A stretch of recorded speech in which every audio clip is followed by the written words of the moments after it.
There, for every Kurt Angle, there's 1 million other people that didn't end up with the same one. Of course, he was a gold medalist, so there's a little bit different dynamic there going. There are millions of people that didn't end up with a gold medal too. Right? That's right.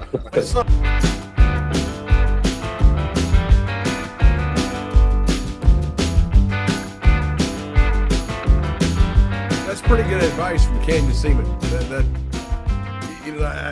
It's what you want to tell people, but not always what they want to hear.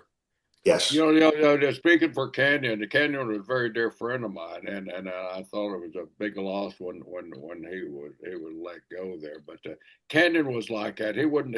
I don't think I can't recall too many cases where he BS'd anybody. He was very truthful with the guys right up front and told them if they really had a shot. And he got to know Hunter's taste right off the bat, and I think that's kind of what he had built his reputation on. What Hunter's vision of a professional wrestler, and so I have all kinds of respect for Canyon.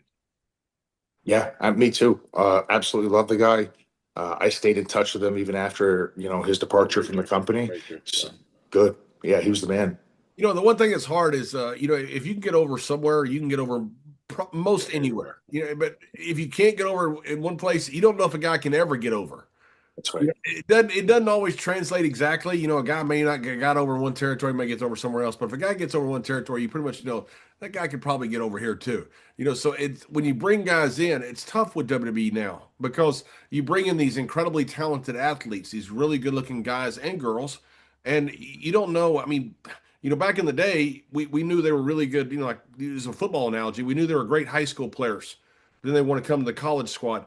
Nowadays, you don't even know if they can play the sport until they get there, much less get over. That's tough to do. And so the advice Canyon gives you is get over. Yep. Yeah, easier said than done, but it's the best advice you could give somebody. 1000%. I figured something out, just my opinion.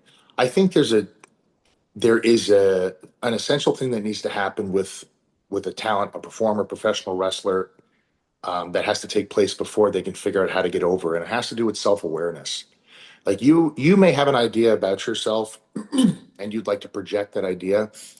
But if that's not how the audience sees you, it's not going to click. It's not going to land. Like a guy, this is a silly example, but imagine a guy who is like 5'1" and his favorite wrestler was The Undertaker, and he goes into the ring and he's doing an Undertaker gimmick.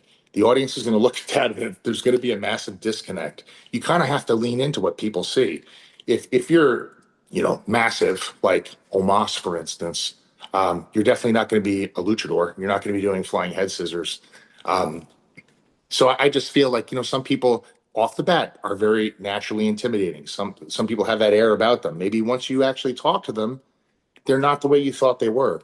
But if their general demeanor is that they have that resting, pissed off face, they should lean into that for the character and it will click and land. And I feel like when you're just breaking into the business, you're trying to retain so much information. You're learning so much so quickly. You want to expedite the process that this is something that's overlooked with all of the things you're trying to remember and execute perfectly. Yeah, and most people don't end up with the same gimmick they started with. Most people, think they have this great gimmick, this great idea. Invariably, for every Kurt Angle, there's 1 million other people that didn't end up with the same one. Of course, he was a gold medalist, so there's a little bit different dynamic there going. There are millions of people that didn't end up with a gold medal too. Right? That's right. But so, you look at '95 when I came to WWE in '95, we had one of the greatest rosters ever, but we couldn't draw any money.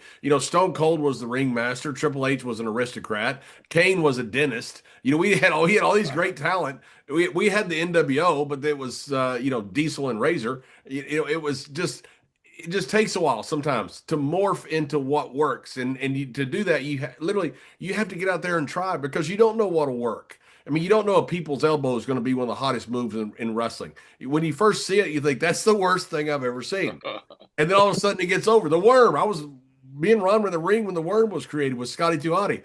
We thought it was the most dumb thing, but the people went crazy. Well, you've got to be kidding me. It's just a matter of trial and error and being open to like, okay, I've got an idea. It may change, but that's part of wrestling, right? Absolutely. Yeah. You go out there and you see what they like, you see what it looks like, and you go from there.